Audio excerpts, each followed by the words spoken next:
Welcome back to Rose Fans TV. We are back here once again bringing you a new video on this glorious channel. And guys, it's the time of the month again. No, it's not time for you to re-download Tinder and think you want to get yourself back out there. And you're not talking to this really fit girl called Charlotte. She's got an amazing body. She's got a job. She's got a good car. She's even got a dog for you to pet and walk if you like. But instead, you end up talking to this 48 guy called Daryl. He's a catfish and all he's after is your money whilst pretending to be a fit bird online. So stay safe. I'll tell you how you can stay safe if you watch the Rovers Roundup of February with me. Let's get into the video, guys. Okay, so as per usual, before we get into the Wakering stuff, we're going to look at what's been happening across the Essex Senior League.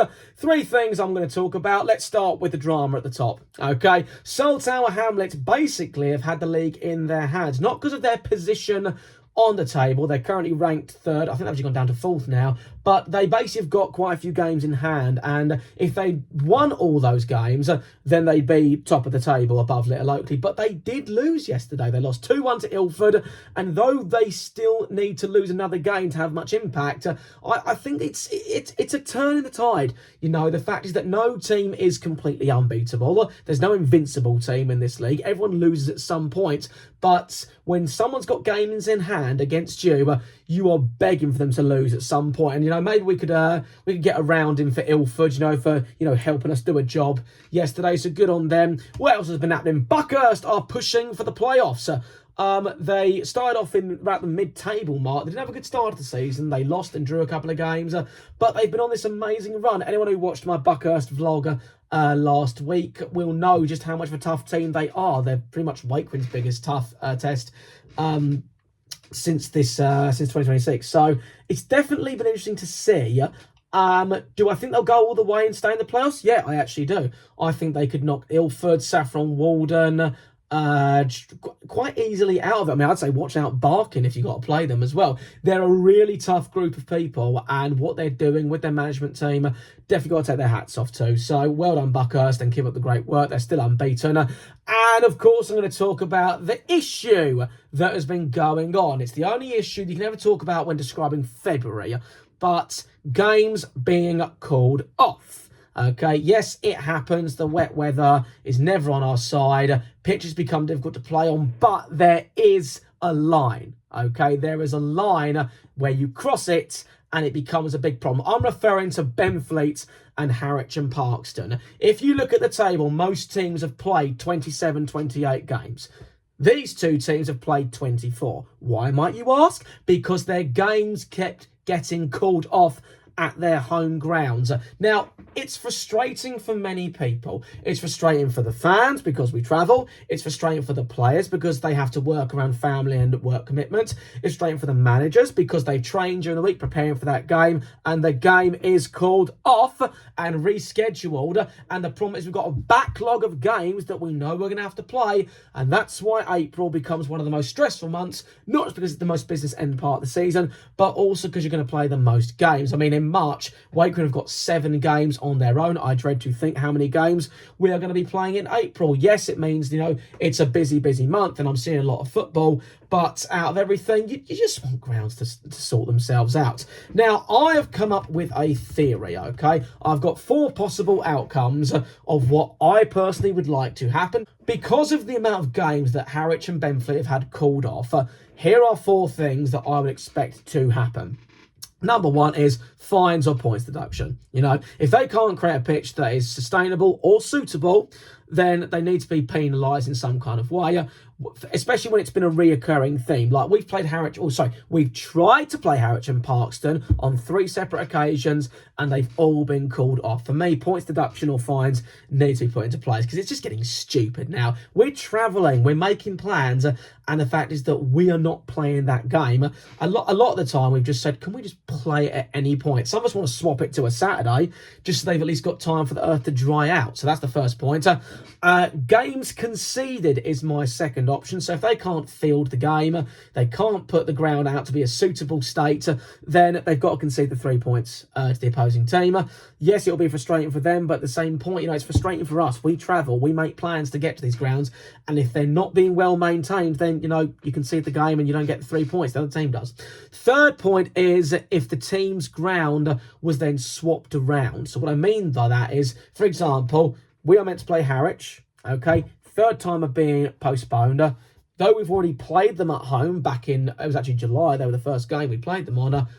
The league just says, right, Harwich, you've got to go play at Wakering. We'll give them the home dressing room. They can still be the home team. They can wear their home kit. We'll wear our away kit. We have to do that for Ensign anyway at the end of this month. But what I'm saying is, just if it's a way to get the game on, then just play it at the opposing team's ground, but still call yourself the home team. And that leads on to the fourth point is, have a neutral ground. If you can't play it your own grounds, then move to a neutral ground. I feel like though there was some commotion and there was some, people weren't quite happy, at least Soul Tower, Sporting Bengal, I think Buckhurst Hill, they've obviously had some issues with their grounds and they decided to move to neutral grounds where the games can be played. Yes, there was some backlash on that, but I still think at least they did something about it.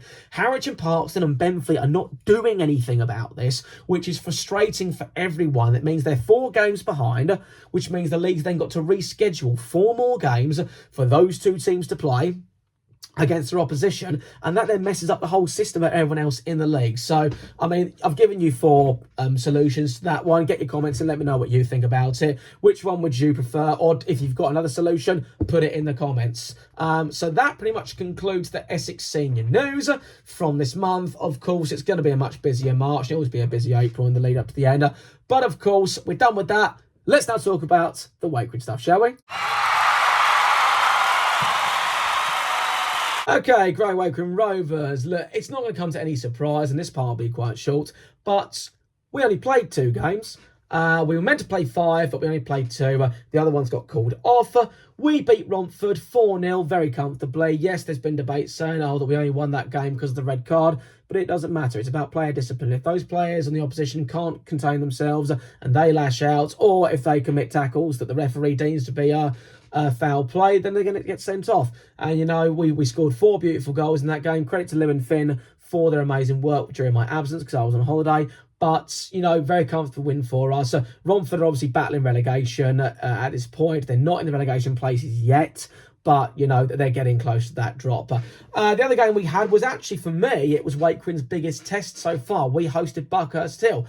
A phenomenally different side compared to the one that we saw when we played them 4-3 at their place. Yes, we got the win there, but this one ended in a draw. It was a 1-1 draw. We got the first goal, and then about 10 minutes later, we conceded.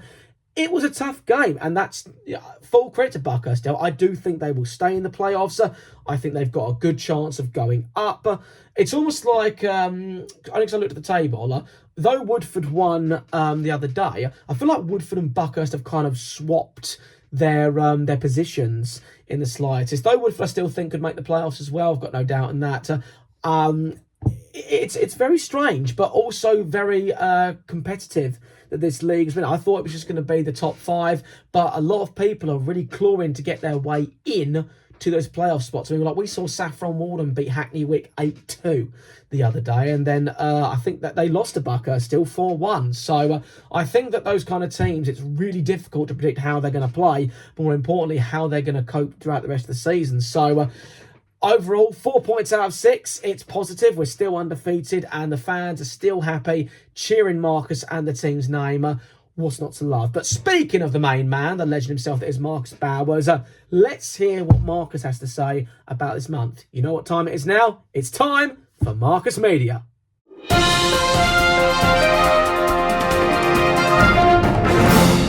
Okay, you all know by now how Marcus Media works. I have asked Marcus a range of questions, and he has kindly given up some of his time to answer them. So let's get into it. Question number 1. Overall, we intended to play 5 games, but we're only able to play 2. We did beat Romford 4-0 and drew to Buckhurst 1-1.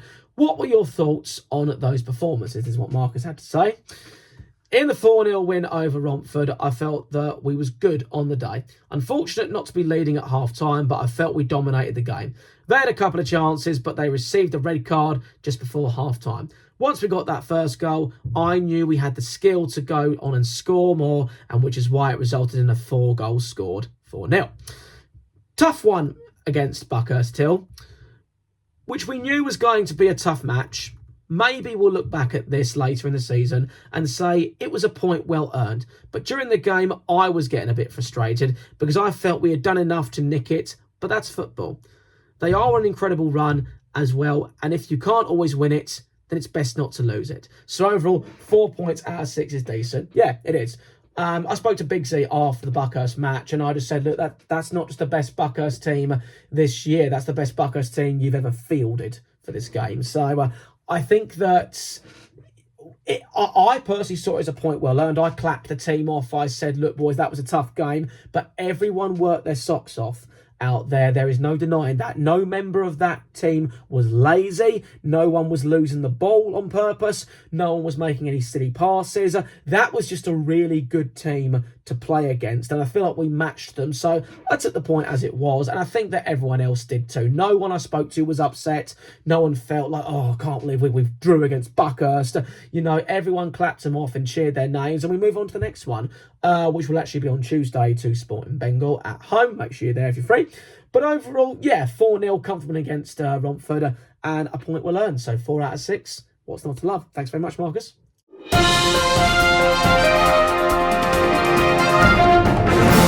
Question number 2. With games being backlogged to weeknight fixtures, how does this affect your game management, knowing that an influx of games will soon be coming your way? This is what Mark's had to say. Disappointment in regards to the weather, and when games are called off, it can be frustrating. But as a team, we have to do what's best. Do we go and train? Do we allow the boys time off to rest? It's something that we've had to deal with and have dealt with over the last few years. Right now, we have 11 league games left and 2 cups until the end of the season. It's going to be difficult, but we believe we have a squad that is fully ready to cope with the magnitude of games that we are going to have. Yeah, I mean, it's not just frustrating for fans. You've got to think about it. It's frustrating for players, management, you know, like non-league. People have jobs, they've got work commitments. People have to work around them, no pun intended, to, you know, play these games, to go to these games. And yes, the weather can be part of it, and I understand that, you know, it's been torrential tribute and it's been chucking it down. What are you going to do, you know? But I think it's when the fact that certain clubs are not doing enough to show good maintenance on their ground. And that kind of shows in the league table that you can look for yourself. Like, if someone's played a very low number of games, you have to look at them and just think, well, why is that? Is that really down to the weather? Or is that down to, you know, the people that work on those grounds not really caring enough about the club or the game to actually get them on? I don't know. That's just my view. You might think differently. But, you know, I agree in the sense that, because I have seen the fact that the boys have trained. You know, Marcus put it on her socials. The fact goes, okay, it's off training. It is. Sorry, lads, we're going to train. That is showing that we're not taking our foot off the pedal. We are staying focused. We're working hard. And that's all we can ask for. We're using the time wisely, especially with a big 2 months coming up. So it's promising and it's looking positive for the team.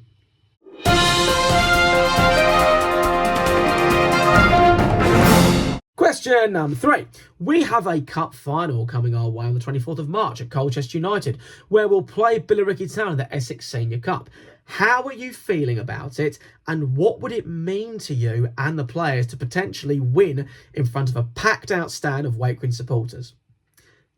Any cup final is massive. An Essex Senior Cup final for a Step 5 club is huge. Billericay will be a tough game. They play in 2 leagues above us, and we're going to go and give it a good go, even though we're the underdogs, which we've been before, but we've overcome that before, and I believe we can do the same in getting the job done. From what I've been hearing, there's going to be a good couple of 100 supporters coming up from Wakering, and we'll do everything that we can to make them proud.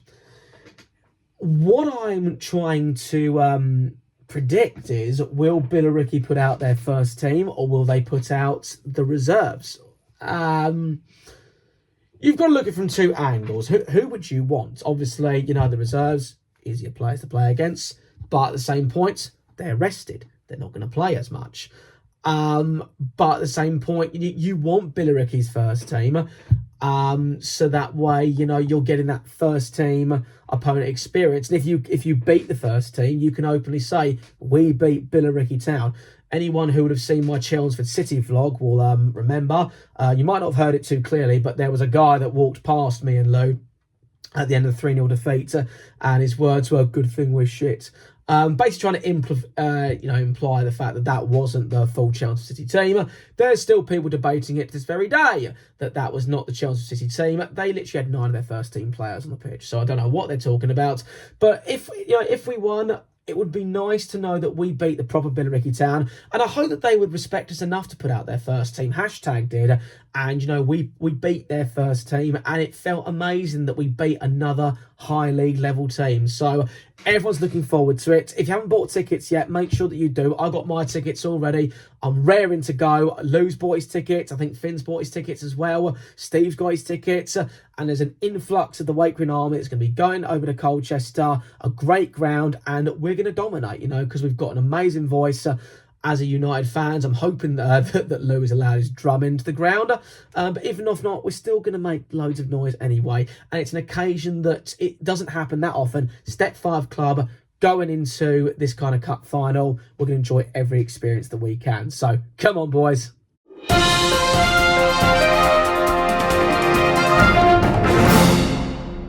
Number 4. The other day, the club announced the signing of Jack Mitchell, who joins us from Takeley. How did you persuade him to join, and how do you hope he'll impact the team? This is what Mark's had to say. To be honest, it didn't take much persuasion. As soon as I knew that he was available, we had a chat and we wanted to add him to our squad. We felt that it was in an area that we needed to have something extra. I'm more than happy with the squad that I've got, but you can't turn down someone like this who is available.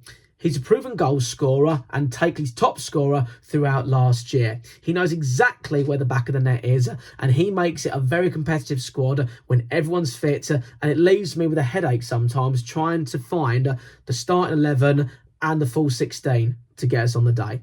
Now, yes, it involves me having some difficult conversations with players, but we want to do what is best for the club and what feels right for the equation. Look, I've seen Jack play on numerous occasions. He's a fantastic player, fantastic guy.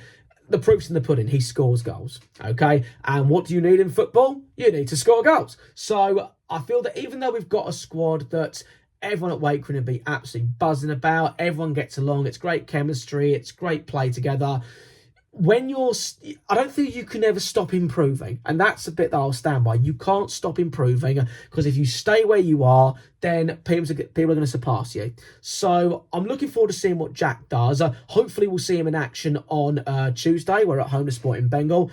Whether Marcus does the same that he did with Max Harbrow and he throws Jack straight into the mix, or whether he'll put him on the bench and ease him into the game, I don't know. But I'm very, very happy the fact that even though when we're looking strong in our position, we're still finding ways to look stronger. So, Jack, welcome to Wakering. Everyone's happy that you're here. Let's get to work, and more importantly, let's get us over the line to get promoted.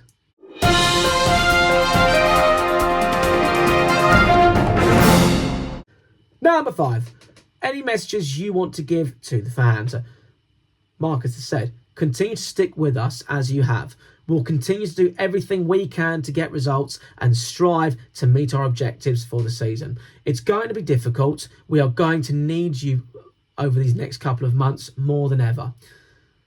There's a minimum of 13 games left to play this season in less than 2 months. And there's going to be games where you'll see some tired legs and tired minds, where we will all need that little extra push in games in order to get ourselves over the line and get us where we want to be. Thank you for everything so far, and let's give this another good couple of months. It comes from the heart, and it's really meaningful to know that Marcus really thinks so much of the fans. They all do, not just him, Keezy, Aaron, Gru, the whole team. That they appreciate the fact that the fans have stuck by them consistently. Yes, there was a difficult patch in October, but we forget about it now because we focus on the now. Okay, we focus on where we are. We are in a fantastic position. We're second in the league. We've got a cup final to look forward to, and we're still in another cup as well, where we'll play Buckhurst still away on a Wednesday night. But it's an exciting couple of months ahead of us. Don't miss out. Make sure that you are there. And that concludes Marcus Media. Thank you very much for your time, Marcus. So yeah, that's it. This is where we currently stand. We have got such a roller coaster that we're about to go on. I'm excited. I'm buzzing for it. I can't wait to see everything unfurl. What we need, though, and this is where I'm talking to you directly, the fan, the watcher, the observer, whatever you want to call yourself, we need you. We need you to be there supporting us. We need you to keep backing the team. We need you to come down to the games and show your support. If we do that, we're giving everything, and it motivates the boys, and more importantly, it gets us to where we need to be. I am so excited that February is now over. We've got 7 games in March alone. Okay, 7 games. So it's going to be busy. Try and get to every game that you can. I'm going to try and be at every single game that I legally can be at. Those people that will know. If you don't know, then get to know. But yeah, thank you ever so much for watching this episode of Rovers Fans TV. Make sure that you like, comment, subscribe on the video down below. We are 8 away from 400 subscribers. It would mean a lot to me and the Wakering fan base if you're not subscribed, that you do subscribe now. And it's been me, myself, Dan. And as I always say at the end of every single video, come on, you Rovers!